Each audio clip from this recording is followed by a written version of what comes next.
আসসালামু আলাইকুম। আমাদের অল এক্সাম আপডেট চ্যানেলে আপনাদের সবাইকে স্বাগতম। তো আজকের ক্লাসে আমি আলোচনা করব অনার্স প্রথম বর্ষের রূপসী বাংলা কাব্যগ্রন্থটি নিয়ে। এই রূপসী বাংলা কাব্যগ্রন্থটি খুবই ইম্পর্টেন্ট, কারণ এখান থেকে তোমাদের কমপক্ষে অতি সংক্ষিপ্ত প্রশ্ন থেকে 10 থেকে 12টা আসবে। তো এই রূপসী বাংলা কাব্যগ্রন্থটি লিখেছেন কবি জীবনানন্দ দাশ। কবি জীবনানন্দ দাশ বরিশাল জেলায় জন্মগ্রহণ করেন, আর এই কবিতাটি প্রকাশিত হয় 1957 সালে। এই কাব্যগ্রন্থটি 9টি খণ্ডে বিভক্ত এবং এটির 61টি প্রবাহ আছে। কবি জীবনানন্দ দাশ মূলত এই কবিতাটি লিখেছেন পল্লী প্রকৃতি এবং পল্লী সৌন্দর্য দৃশ্য মনোমুগ্ধকর, এটি তিনি বুঝিয়েছেন। তো প্রথম পর্বে আমি আলোচনা করেছিলাম সেদিনেই মাঠ, চারদিকে শান্তবাতি। দ্বিতীয় পর্বে আলোচনা করেছিলাম, তো প্রথম পর্বে আমি আলোচনা করেছিলাম সেদিনেই মাঠ, চারদিকে শান্তবাতি, তোমার যেখানে স্বাদ, বাংলার মুখে আমি দেখে আসি। তো আজকের পর্বে 3 নম্বর পর্বে আমি আলোচনা করব যতদিন বেঁচে আছি। যতদিন বেঁচে আছি আকাশ চলিয়া গেছে কোথায় আকাশে, অপরাজিতার মতো নীল হয়ে আরো নীল হয়ে, আমি যে দেখিতে চাই সে আকাশ পাখনায় নিংলায়ে লয়ে, কোথায় ভোরের কাক মাছরাঙা উড়ে যায় আশ্বিনের মাসে।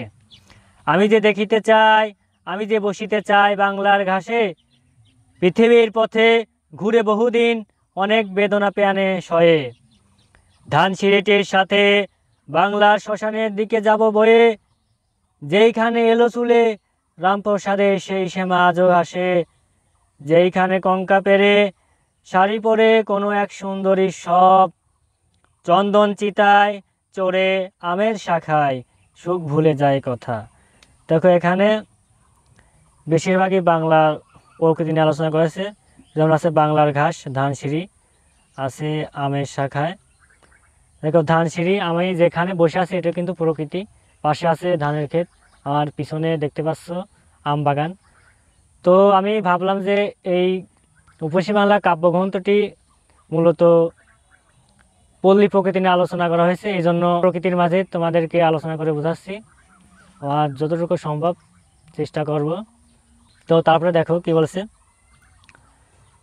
চন্দন চিতায় চড়ে আমের শাখায় সুখ ভুলে যায় কথা, যেইখানে সবচেয়ে বেশি রূপ সবচেয়ে গাঢ় বিষণ্ণতা, যেখানে শুকায় পদ্ম বহুদিন বিশালাক্ষী যেখানে নীরব, যেইখানে একদিন শঙ্খমালা চন্দ্রমালা মানিক মালার কাকন বাজিত, আহা কোনোদিন বাজিবি কি আর। তো আমি এখানে দেখো কবিতায় বলেছে অপরাজিতার মতো নীল হয়ে, তারপরে আছে আকাশ পাখনায় নিংড়ায় লয়ে, তারপরে আছে কোথায় ভোরের বক মাছরাঙা উড়ে যায় আশ্বিনের মাসে। এখানে তোমাদের প্রশ্ন আসতে পারে ভোরের কাক কোথায় উড়ে যায়, তোমরা লিখবা আশ্বিনের মাসে। আরও আসতে পারে আমি দেখিতে চাই আমি যে বসিতে চাই, এই কথাটি বলেছেন কে? এই কথাটি বলেছেন মূলত কবি জীবনানন্দ দাশ।